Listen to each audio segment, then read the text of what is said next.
Hello and welcome to this demonstration of the Spectrum8 Cellular Automata Painter.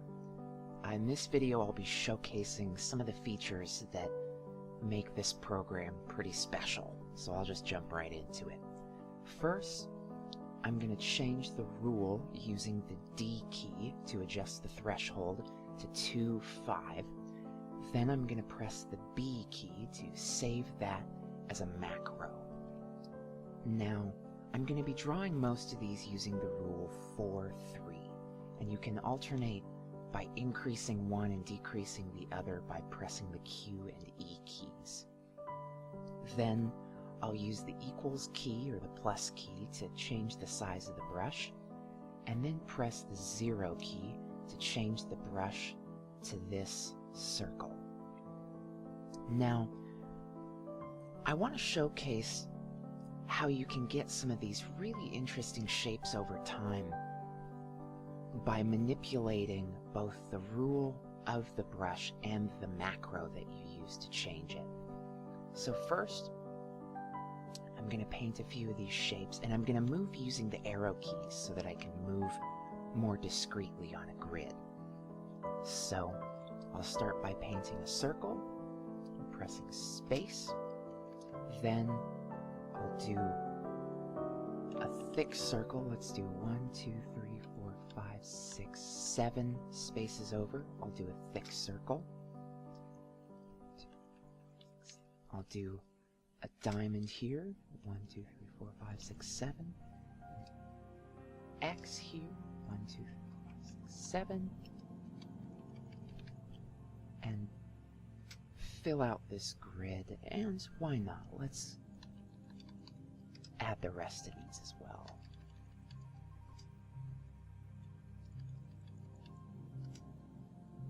Now, I'm going to change the color now using the U, I, O, J, K, and L keys, just to get a slightly different color. But before I paint this next section, I'm going to press the V key so that the macro will apply the rule 2.5 to all of these shapes we see here. Now I'm going to go back through and I'm going to redraw all of the shapes, if I can remember which one goes where.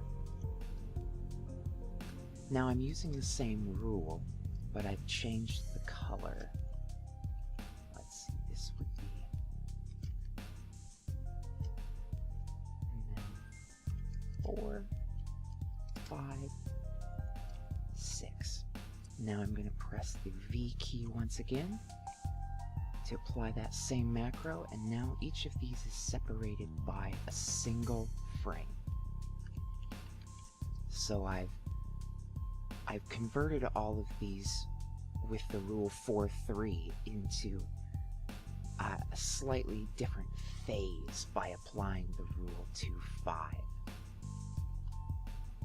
Now let's do that again. I'll change the color some more. I like that orange.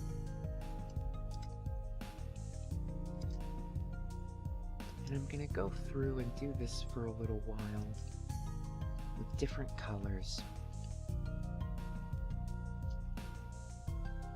And then I will play the whole thing out so we can see the variety of these shapes. Alright, hit the V key again to apply the macro.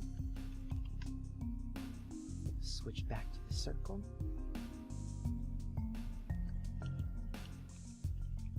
Now I'm going to go ahead and try to switch.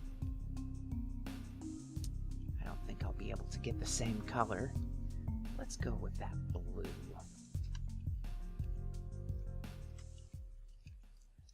Setting everything up nice and even.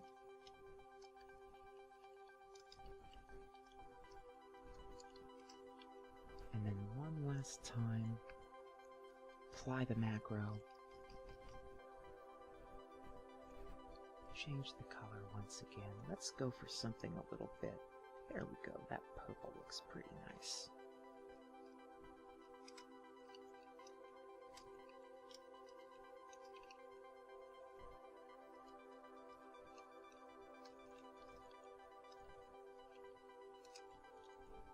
Alright, it looks like we've got everything nice and lined up. Now I'm going to apply the macro a couple more times. Whoops, wrong button. 1, 2, 3, 4, 5, 6, 7. Now that I've done this, I'm going to press P to unpause, and we'll see what happens when these cells resolve using their normal rules.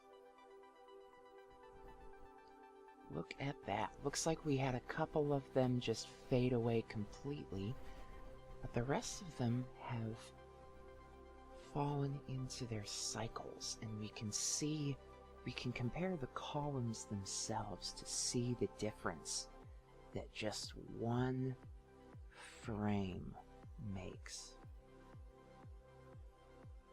Look at that. And there are some similar shapes that we can find. These are almost identical to their horizontal counterparts. Oh, those ones have just faded away. Ah, well, short-lived. But as you can see, even some of these shapes, which are very similar, have quite different inner patterns. If you look closely here, you can see little wiggly one-eyed cells, and over here we've got ladybug cells that flash a little bit, but they don't look like they're going anywhere. So let's try something else. I'm going to pause again, and I'm going to use the E key to adjust the macro. Now, this might be a little risky. I'm going to set the macro to 3-4, and then I'm going to apply that to every cell.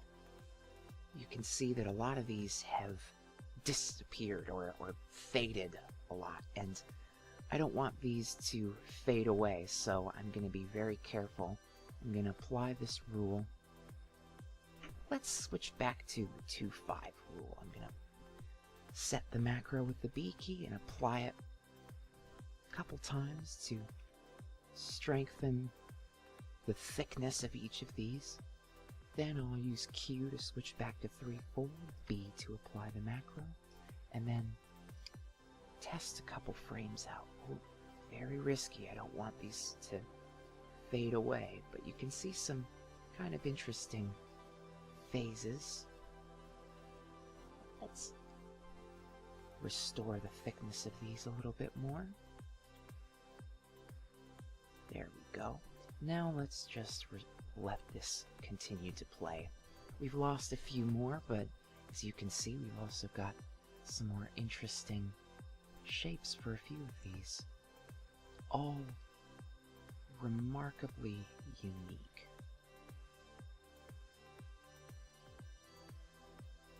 Pretty cool. Now, if I were, let's make a brush that's gonna destroy some of these. I'll change the color. Maybe let's try.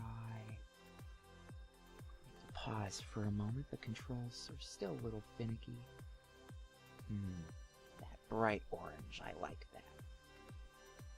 Now, this rule 5-2 is quite destructive because it doesn't last very long on its own, so it sort of functions like an erase.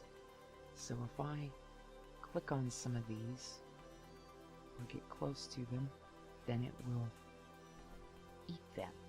They touch, and then it almost looks as if they're being absorbed.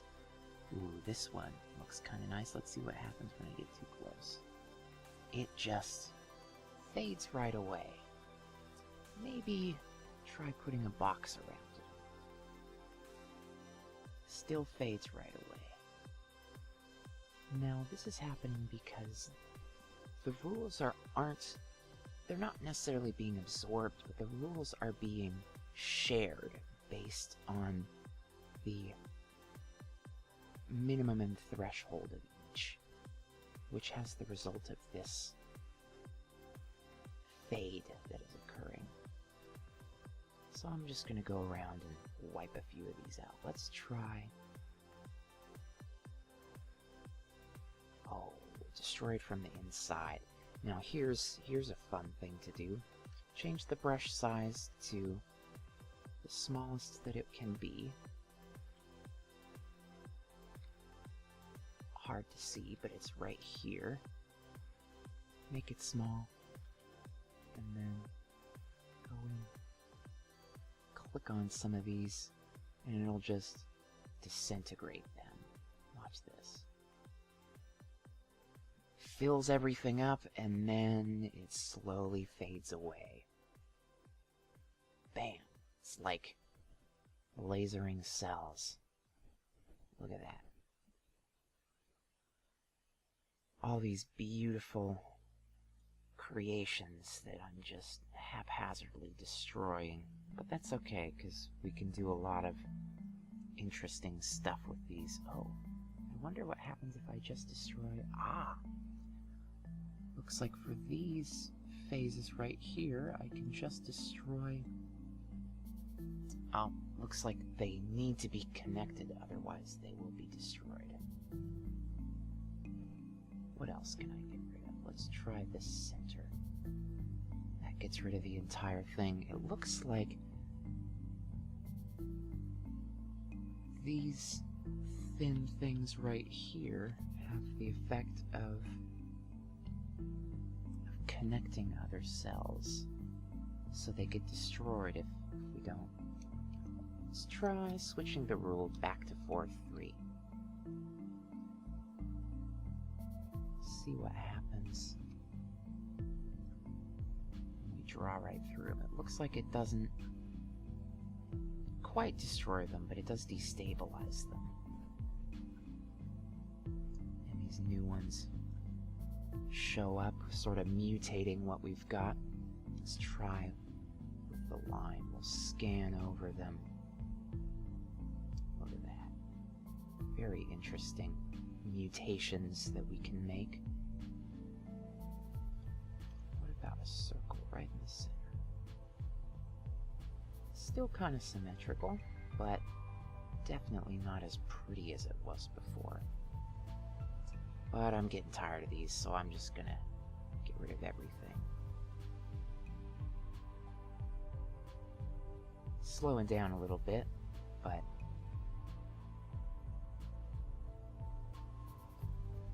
destroying all of it. And now we're back to the blank board we had before. Almost. That'll fade shortly. Now let's try...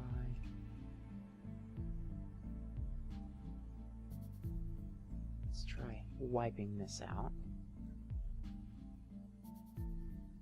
And I'm going to try to intercept this with another color. Let's pause real quick so I can adjust the color. There's a good one.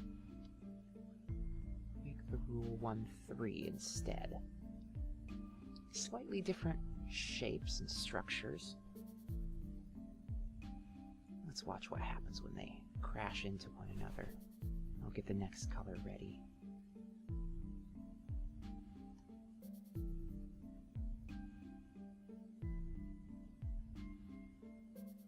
You can see they start to blend together. And there's a little bit of fuzzing around the edges. Now I'm going to change the rule and I'm going to invade this one right here. Draw a bunch of things out.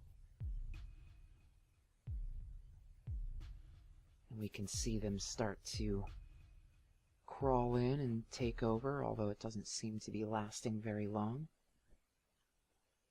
What if we changed the rule to something a little bit bigger? Let's try planting things all over. It's starting to slow down a little bit. You can see some of the effects that it has.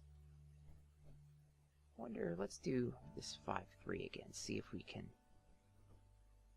destabilize this. It does erase the cells that are there, but it doesn't seem to be spreading. Maybe there, spreading a little bit. Let's try to erase as much of this as we can. Oh, it's getting frozen. Maybe pause for a moment. Draw over all these. See if we can't clean it up a little bit. Brush is going kind of slow now that there's a lot on the screen, but that'll get better with future implementations. Ooh, a lot of stuff goes away, but then just gets right back to it, seals itself up. This is a hardy little rule. Well, I guess I'll do one last rule, which is a favorite of mine, 2-5. And just... Uh-oh. I have broken it. It seems like I can't get it to play. I wonder what I did wrong. Ah, well, I suppose now is as good a place to leave as any. Thanks for watching. And if you're interested in playing around with this program for yourself, check out the download link in the description below. If you have any questions, comments, or concerns, feel free to leave them here, or send me an email at conrad@somespace.xyz. See you later.